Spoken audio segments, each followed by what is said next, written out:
ऐतिहासिक उत्तर विषय है, मगर गुरु और शिष्य का संबंध भी उतना ही मधुर विषय है। और मैंने इस महाकाली साधना का एक प्रमुख प्रसंग भाग्य निर्माण मंत्र भी है, जो काली साधना के माध्यम से संभव है। उस मंत्र को, यह मंत्र स्वर्ण बनाने में भी प्रयुक्त होता है, भाग्य बनाने में प्रयुक्त होता है। किस मंत्र के माध्यम से काली साधना में, ये मैं आगे 8वां विवेचन लिखे, इसके 8 भेद लिखे काली साधना में। दक्षिण काली का मंत्र दिया है, उसके बाद में संतति प्रथा साधना, स्वर्णाकर्षण साधना, ये मैंने साधना में विवेचन दिए। ये मैं उसकी व्याख्या कर रहा था। साधना, स्पर्श मणि साधना का मतलब है कि हमारे स्पर्श से वस्तु मणिवत डिफरेंस आ जाए, रूपांतरित हो जाए। मणि का मतलब हुआ है रूपांतरण होना। मणि का अमर कोश में शब्द है, अर्थ है। अमर कोश संस्कृत का सबसे बड़ा पारिभाषिक शब्द कोश है। अमर सिंह ने उसका रचना की। जिस प्रकार से हमारे डिक्शनरी बनती है, उस प्रकार संस्कृत की डिक्शनरी, पारिभाषिक डिक्शनरी, जिसमें एक शब्द के कितने अर्थ होते हैं, उसको अमर कोश कहा गया है। उस अमर कोश में मणि शब्द की व्याख्या करते हुए कहा है कि एक घटिया पदार्थ को बढ़िया पदार्थ में रूपांतरित करने की क्रिया को मणि कहा जाता है। और स्पर्श मणि,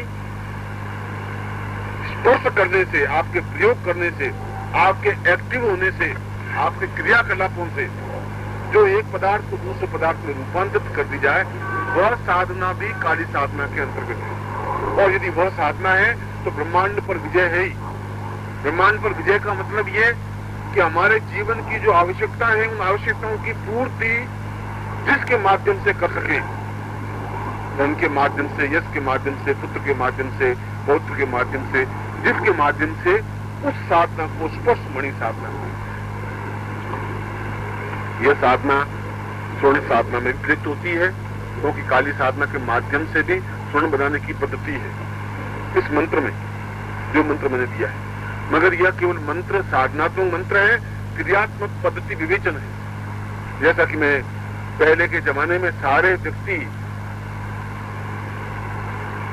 अपनी बातचीत को बहुत गूढ़ भाषा में लिख करके बताते थे, सीधे साधे शब्दों में कहते नहीं। नाग मार नागिन को लावे, अब हम 1000 बार सिर कूटते रहे तो अब कुछ समझ में आएगा ही नहीं। और सारे डिक्शनरी आप देख लें, किसी गुरुओं को पूछ लें, चाहे फिजिक्स वाले को पूछ लें, केमिस्ट्री वाले को, वो आपको पागल तो जरूर कहेगा। ये जोधपुर जाके आया है, जरूर। तो नाग मार नागिन को वहीं से ला सकते हैं और कहीं से नहीं ला सकते, तो जरूर जोधपुर जाके आया। अब उनको समझाएगा, क्योंकि उनका स्तर उतना ही है, उसके आगे वो थिंकिंग नहीं कर सकते, वो सोच नहीं सकते। और जहां हमारी बुद्धि काम नहीं करती, हम उसको पागल कह देते हैं। हम साधुओं को पागल कह देते हैं। पागल है कि आत्मानंद में लीन है, तुम उस चीज को पहुंच नहीं सकते। वहां उस स्टेज को जब समझ नहीं सकते, जिसको हम समझ नहीं सकते, वो कहते ये बेकार है या पागल है। यह स्पर्श मणि साधना में, उसमें मैंने बताया कि गूढ़ कैसे, उसका भी एक छोटा सा उदाहरण देकर समझा दूं आपको। पहले जमाने में सारी बातचीत अपने बेटों को समझाते थे या गुरु शिष्य को समझाते थे, तब भी संकेत भाषा में समझाते थे, सीधी भाषा में कहते ही नहीं थे, क्योंकि वे उस चीज को गोपनीय रखना अपना कर्तव्य समझते थे। और यदि वो कहते हैं कि भगवान कृष्ण को स्मरण कर, तो आज के युग में अगर मैं शिष्यों को कहता तो ये कहता कि भगवान कृष्ण को प्रणाम करो, ये कहते। मगर पुराने जमाने में इसी बात को कैसे कहते थे वो बताऊं। अजा सहेली तासु रिपु ताजननी भरतार, ताके सुत के मित्र को बजिए बारंबार। अब समझिए थोड़ा सा। अजा माने बकरी, अब बकरी से शुरू हो रहा है वो। अजा माने बकरी, अजा सहेली, बकरी की सहेली भेड़, तासु रिपु, उस भेड़ का शत्रु कांटा, क्यों भेड़ के बालों में कांटा चुभ जाता है तो अंदर चुभता रहता है, निकलता भी नहीं, बाल बड़े बड़े होते हैं और अंदर बड़ा दर्द रहता है उसको। तो अजा सहेली, अजा की सहेली, बकरी की सहेली भेड़, तासु रिपु, उसका शत्रु कांटा। ता जननी, उस कांटे की मां कौन? पृथ्वी। पृथ्वी से पैदा होता है कांटा। ता जननी भरतार, और उस जननी माने पृथ्वी का भरतार कौन? इंद्र। इंद्र से वर्षा होती है। ताके सुत, उस इंद्र का बेटा कौन? अर्जुन। ताके सुत के मित्र को, उस अर्जुन का मित्र कौन? कृष्ण। ये बात सीधा तुम कह देते कि कृष्ण को भजो, पर नहीं, यूं कहेंगे तो जैसे वो तो बकरी से शुरू करेंगे। अब जब बकरी से शुरू करेंगे तो हम कंफर्म कैसे करेंगे कि वहां तक पहुंचेगा? अजा सहेली तासु रिपु, ता जननी भरतार, ताके सुत के मित्र को भजिए बारंबार। इन मंत्रों में भी और नागमार नागिन के मंत्रों में भी वही खेल। वो अजा से शुरू करेंगे, कृष्ण तक पहुंचा देंगे। इस नागमार नागिन में भी वही कूट कूटी के। यह मंत्र है, यह मंत्र स्वर्ण बनाने की पद्धति है। ये जो मैंने मंत्र किया है साधनात्मक दृष्टि से तो यह मंत्र है, मंत्र जाप। हकीकत में यह मंत्र है ही नहीं। अगर बिल्कुल प्रामाणिक रूप से कहा जाए तो शीर्ष सूक्त अपने आप में मंत्र नहीं है, कनक धारा अपने आप में मंत्र नहीं है। कहते हैं कि शीर्ष सूक्त का पाठ करने से लक्ष्मी प्रसन्न होती है, शीर्ष सूक्त को समझने से लक्ष्मी प्रसन्न होती है। क्योंकि शीर्ष सूक्त के 16 पद हैं, और शीर्ष सूक्त को तो आप लोगों ने कई बार मंत्र जब किया ही होगा, पाठ किया ही होगा, पढ़े होंगे। मगर शीर्ष सूक्त में लक्ष्मी का विवरण वर्णन है ही नहीं, उससे लक्ष्मी प्रसन्न नहीं हो सकती। उसमें की गई एक्टिविटी से यदि आप चाहें तो तांबे से सोना बना सकते हैं। जब तांबे से सोना बन जाएगा तो अपने आप लक्ष्मी प्रसन्न हो जाएगी, और स्थिर लक्ष्मी प्रसन्न हो जाएगी। चंचला लक्ष्मी नहीं, वो जा ही नहीं सकती। जाएगी तो आपके पास ताकत है, बजाज तांबे का टुकड़ा लाए वापिस खेच के लिए आएगी। इसलिए स्थिर लक्ष्मी को सिद्ध करने का वो विधान है। अब उस विधान को सीधे साधे हिंदी में लिखा सकते थे, मगर नहीं, उन्होंने उसी कूटनीति भाषा में उसको लिख करके रख दिया। बरसे कंबल भीगे पानी, कंबल बरसते हैं, पानी भीगता है। पानी भीगता, पानी क्या भीगेगा? और पानी भीगेगा, आप उसका अर्थ करें। इस मंत्र को, ये जो नीचे मंत्र दिया हुआ है, ओम ऐंग रींग हैंग स्पर्शमणि महादेव के नमः, इसमें इस पहले जो 4 बीज हैं, ये चारों बीजों के नागार्जुन विधान के अनुसार यह मंत्र नागार्जुन प्रणीत मंत्र है। तो समझाइए, ये मंत्र मेरा मंत्र नहीं है, नागार्जुन ने इस मंत्र की रचना की। स्पर्शमणि साधना नागार्जुन की साधना है, और स्पर्शमणि साधना के माध्यम से उसने उस 75 साल के अनुभव को इन आदि पंक्ति में लिख दिया। अगर आपने नागार्जुन ग्रंथ को पढ़ा हो, 8 वॉल्यूम में छपा, संस्कृत में कुल पूर्ण, उसने उस जीवन के विविध घटनाएं दी हैं, और उसने रसायनिक के अनुभव दिए हैं। चंद्रोदय के बारे में वर्णन दिया है, चंद्र जल के बारे में वर्णन दिया है, सिद्ध सूत के बारे में विवरण दिए हैं, और अंत में इसके माध्यम से अपने जीवन के सारे अनुभवों को कि किस प्रकार से सोना बनाया जाए, वो ये पंक्ति और मैंने आपके सामने रख दी। ज्यों कि त्यों, एक भी अक्षर छुपाया नहीं है।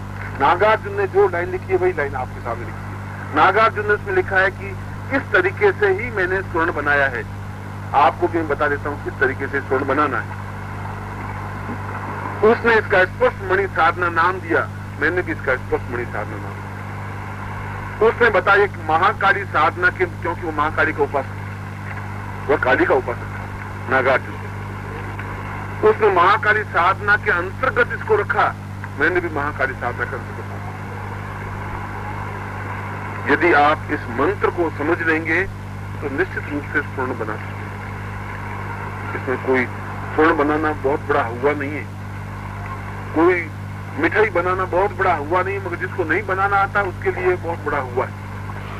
मगर यह स्पर्शमणि साधना महाकाली साधना के माध्यम से ही संभव है। और स्पर्शमणि का मतलब है कि हम अपने प्रयासों से धातु को रूपांतरित कर दें, मणि कर दें। उसको उसने सारभूत रूप में इसको स्पष्ट किया है। टाइम थोड़ा ज्यादा हो गया है, मैं शाम को इस मंत्र की जल्दी में संक्षेप में विवेचना करके अन्य साधना समझाऊंगा। मैं आपको आशीर्वाद देता हूं कि आप जीवन में सिद्ध सूत बना करके सफल करेंगे। सीमाम्बुपारं भवसिन्धुवारं करुणावतारं करुणादयार्थं नित्यैव शान्तं मरणार्थनित्यं मा कालिदीनं शरणं प्रपद्ये। जो अत्यंत दयावान और ममतामयी है, जो करुणार्द्र सिंधु और अपनी गोदी में भवताप मिटाने में समर्थ है, ऐसी महाकाली मातृवत हमें स्नेह देती हुई मृत्यु से उन्मुख कर अमृत की ओर अग्रसर कर सके, यही महाकाली से आपकी तरफ से मैं आशीर्वाद।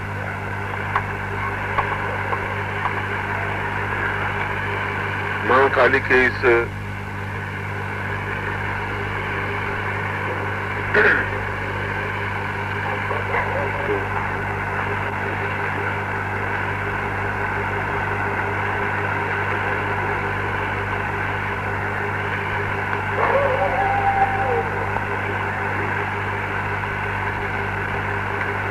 महाकाली के शिविर में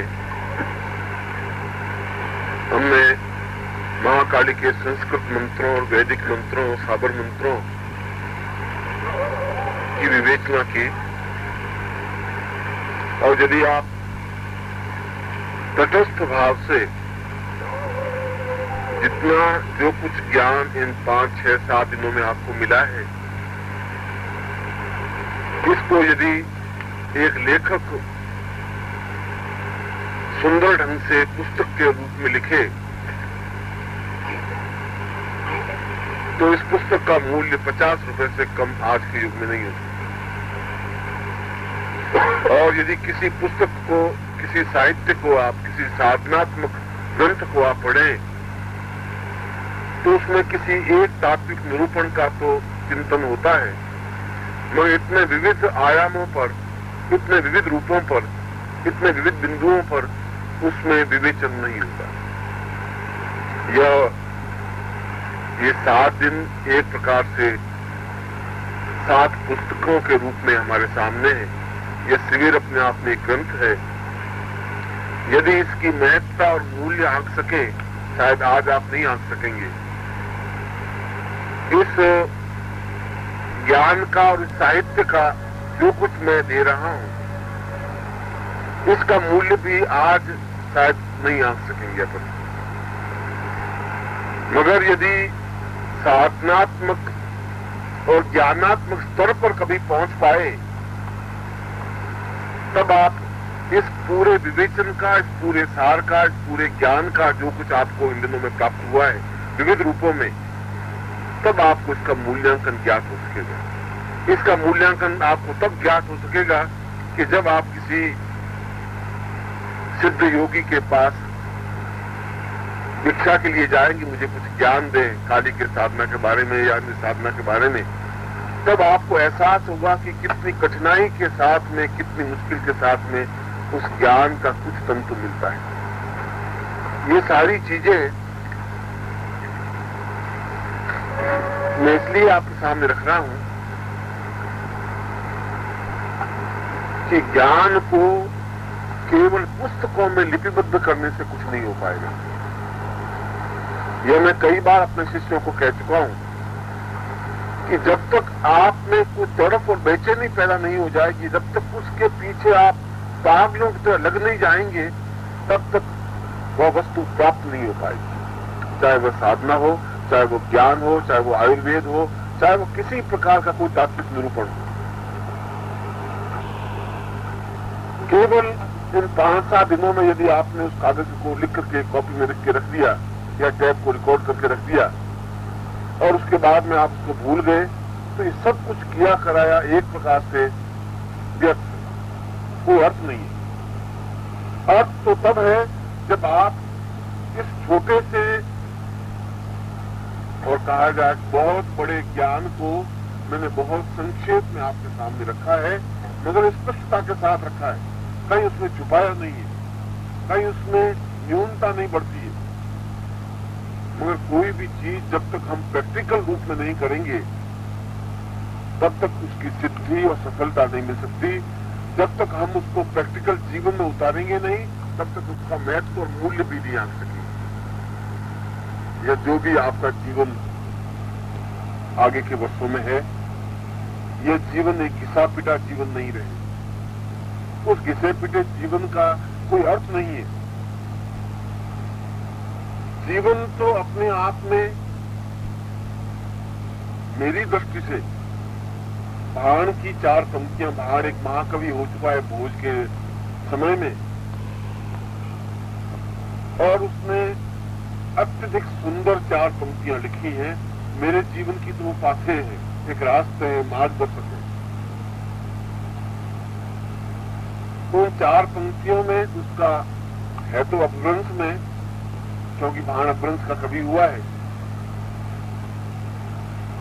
शत्रुर्ममोहो न गतम नरोहो व्याधिर्न चिंतम तमेव भूतम आतिथ्यमेकम नबिताम नराणाम दिक दिक तो जिंदम तो जिंद तिन्नम।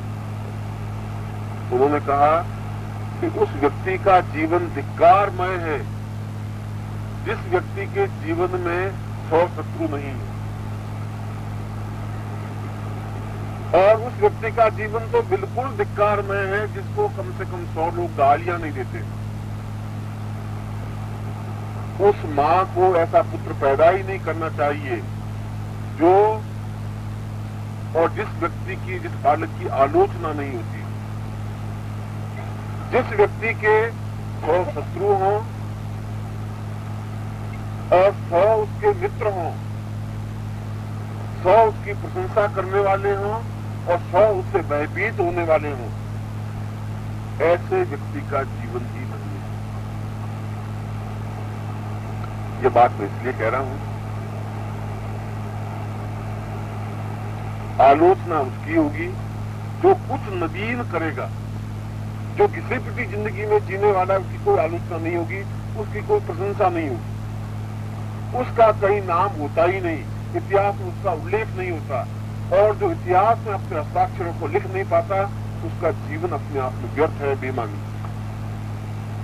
मैं कई बार इस जिम्मेदारी को छोड़ता हूं अपने शिष्यों के बीच में कि यह जो आपको जीवन मिला है यह इतना ऑर्डिनरी जीवन नहीं है, एक अत्यधिक महत्वपूर्ण जीवन मिला है, महत्वपूर्ण साधना शिविर मिला है और महत्वपूर्ण गुरु मिला है। उसके बाद भी आप जीवन को घिसा पिटा जीवन जी लें तो भाण के शब्दों में आपका जीवन नगण्य है, व्यर्थ है। ठीक उसी प्रकार से जिस प्रकार से आपसे पहले 24 पीढ़ियों का जीवन व्यर्थ। आप मुझे बताइए, बहुत कड़वी बात तो कहूंगा, मगर आपके पिता का नाम तो हमको तो पता नहीं। आपके पिता मूल्यवान हो सकते हैं, मेरे पिता मूल्यवान हो सकते हैं, मगर उनका नाम कहीं हमने सुना नहीं है। आपके दादा का नाम भी नहीं सुना है, परदादा का नाम भी नहीं सुना है। 5 पीढ़ी के पहले तो आपको खुद को ही पता नहीं आपके दादा के नाम क्या था, इसलिए कि उनका जीवन एक घिसा पिटा जीवन था। उस जीवन में कोई चिंगारी नहीं थी, कोई आग नहीं थी, कोई तड़प नहीं थी, उन्होंने कोई रोशनी पैदा नहीं की। और जो रोशनी पैदा नहीं कर सकता वह तो ठीक दुखते हुए लकड़ी की तरह है जो दुखती रहती है, जो 10 साल दुख सकती है, 50 साल दुख सकती है, 100 साल दुख सकती है। उस दुखती हुई जिंदगी का कोई अर्थ नहीं है, कोई मूल्य नहीं है। एक क्षण के लिए भी चमके, आग की तरह, सोले की तरह चमके किसी भी फील्ड में, वह फील्ड चाहे साधना का हो, वह चाहे आयुर्वेद का फील्ड हो, वह चाहे किसी भी क्षेत्र का हो। क्योंकि जब आप कुछ करने के लिए निकलेंगे तो सबसे पहले आपके पहले कदम पर आपका शत्रु आपका खड़ा होगा, जो आपको भरमाएगा कि क्या कर रहे हो तुम, बेकार है, ये तुम यूजलेस, तुम कर जिंदगी बर्बाद क्यों रही, नौकरी क्यों छुट्टी ले रहे, ये 10 दिन की छुट्टी लेके होगा क्या? अरे कोई साधना से कुछ होता है क्या? अपना दिमाग खराब किया। ये सबसे पहले पत्नी भरमाएगी कि तुम तो बेकार कर क्या रहे हो, तुम्हें क्या होगा उससे। अगर हम धार्मिक कार्य करेंगे तो आलोचना, हम पाप काम करेंगे तो आलोचना, हम ज्यादा पत्नी को फड़फड़ाए तो आलोचना, कुछ नहीं बोले तो आलोचना। जीवन में आलोचना तो होती है, और आलोचना उसकी होती है जिसमें कुछ दमखम होता है। जब मुझे कोई आलोचना मेरी करता है कि गुजरात में आपको फलाना फलाना कह रहा था, तो मैं अपने आप को बड़ा गौरवान्वित महसूस करता हूँ कि कुछ हूं जरूर। वहां बैठे बैठे भी याद करते हैं, बड़बड़ा रहे, हो रहे कुछ है, क्योंकि मेरे आस पड़ोस का किसी का कहीं कोई आलोक उल्लेख नहीं है, क्योंकि मुझे चिंता है ही नहीं। उन आस पड़ोस के लोगों से अगर जोधपुर के 8 लाख लोगों में से मेरे बारे में कुछ कहा सुनी हो रही है, तो वो तो रही है इसलिए कि उसमें कुछ विचित्र है, कुछ नवीनता, कुछ नवीन बात देने की मेरे में ताकत है, क्षमता है। अब आलोचना का अर्थ प्रशंसा भी हो सकता है, आलोचना का अर्थ आलोचना। कई बार पति जब यहाँ साधना में आते हैं तो पत्नियों के पत्र मुझे मिलते हैं कि आप कैसे गुरु, जो बार बार आप उनको यहाँ बुला लेते हैं जोधपुर में, आप उनको नौकरी करने देंगे कि नहीं करने देंगे, मेरे छोटे छोटे 2 बच्चे हैं, आप उनको साधु बना देंगे तो मैं किसके भरोसे रहूंगी, और आप ऐसी गुरु जी कुछ नहीं करें, और साधु के मैं हाथ जोड़ के प्रार्थना तो आपकी हाय लगेगी मेरी। इसलिए जिंदगी में आलोचनाओं से विपरीत घबराने की जरूरत नहीं है। जीवन में कुछ नवीन चिंगारी पैदा करने की जरूरत है, और वह नवीन चिंगारी पैदा करने के लिए इतिहास में नामोल्लेख के लिए केवल एक ही मार्ग है, और वह मार्ग है साधनात्मक मार्ग। वह साधना किसी की भी हो सकती है, वह साधना आयुर्वेद की हो सकती है। आयुर्वेद के क्षेत्र में अपना पूरा जीवन लगा दीजिए, आप निश्चित रूप से कुछ उपलब्धि प्राप्त कर पाएंगे यदि आपको सही गुरु मिल गया। यदि मार्गदर्शक आपका सही है तो आप जरूर उपलब्धि प्राप्त कर पाएंगे। यदि आप साधना के क्षेत्र में भी सिद्धाश्रम में पहुंच गए तो आने वाली पीढ़ियां भी आपको याद कर पाएंगे। आनंदमयी मां को आज भी याद कर रहे हैं, विश्वदानंद जी को आज भी याद कर रहे हैं।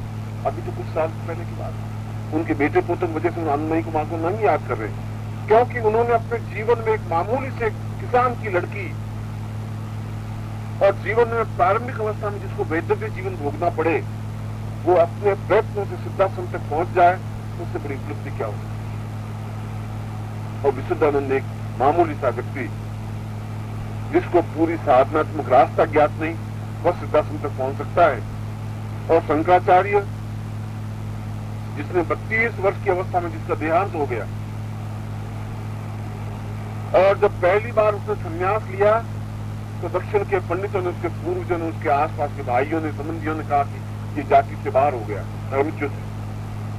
और यहां तक कि जब उसकी मां की मृत्यु हो गई तो जाति वालों ने कहा कि हम तो उसको जलाने के लिए भी नहीं जाएंगे, क्यों, उसने संन्यास ले लिया। उसने लेख से हट करके काम किया, अपने कंधे पर मां की लाश को ढो करके सुनसान जाकर जलाया अपने, मगर हिम्मत नहीं आ रही, लीक से हटका नहीं। उसने कहा कोई बात नहीं, नवीन रास्ता मैंने पकड़ा है तो आने वाली पीढ़ियां मुझे जरूर याद रखेंगी। आने वाली पीढ़ियों में अपने नाम को स्मरण बनाए रखने के लिए ये जरूरी है। यही जीवन है। जीवन का सार यही है कि आपका पर्सनैलिटी, आपका सत्व आगे आने वाले 1000 वर्षों में भी जिंदा रह सके। आप क्यों इतनी मेहनत कर रहे हैं, परिवार को क्यों इतना कुंबा जोड़ा है, क्यों पत्नी लाए, पुत्र लाए, पोते बनाए, सब क्यों बनाया है, क्या अर्थ है उसका, क्यों मकान बनाया है, क्यों गहने बनाए हैं, अर्थ मकसद क्या है, अपने अस्तित्व को बनाए रखने की भावना, कामना। ये बेटे हैं तो मुझे सुख देंगे, कुछ नहीं तो मरने के बाद याद रखेंगे, श्राद्ध करेंगे, हमारा वंश चलेगा। अपने ओम परम तत्वाय नारायणाय गुरुभ्यो नमः। ओम ह्रीं मम प्राण देह रोम प्रतिरोम चैतन्य जाग्रय ह्रीं ओम नमः। ओम भूर्भुवः स्वः तत्सवितुर्वरेण्यं भर्गो देवस्य धीमहि धियो योनः प्रचोदयात्।